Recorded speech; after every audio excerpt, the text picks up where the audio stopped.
मैंने जाने की कोशिश की। उस टेप पर अपनी आवाज सुनने के बाद, उस तस्वीर को देखने के बाद अमाया, मेरे अंदर कुछ टूट गया। मुझे घर से बाहर निकलना जरूरी था। मुझे अलग हवा में सांस लेने की जरूरत थी। लेकिन दरवाजा, मैं इसे अब बाहर नहीं ले गया। ये उसी गलियारे में खुलता था जिसमें मैं पहले था। एक फंदा, या शायद एक सर्पिल। घर अपने आप में बंद हो गया, मानो कोई घेरा हो जिसमें से बाहर निकलने का कोई रास्ता ना हो।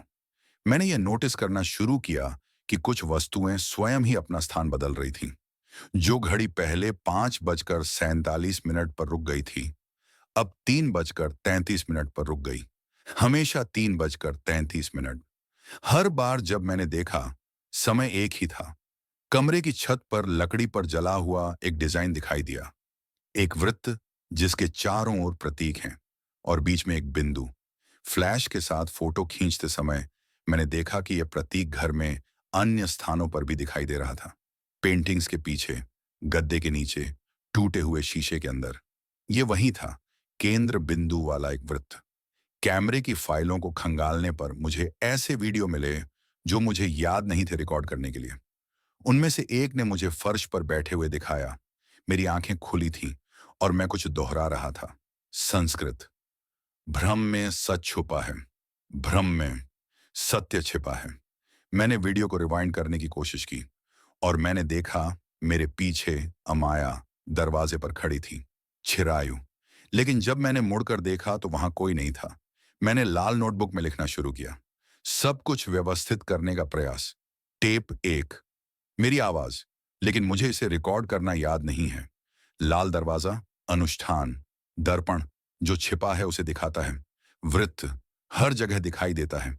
रात को मुझे राघव का सपना आया, मेरे दादा, लेकिन वह युवा था और वह अमाया को अपनी बाहों में उठाकर घर के गलियारे के समान ही एक गलियारे से भाग गया।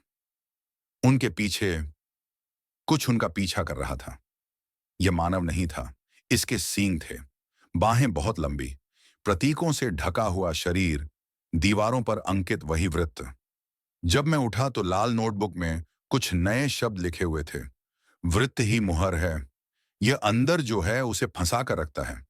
अगर यह टूट गया तो उसे मुक्त कर दिया जाएगा। लेकिन स्वतंत्र कौन?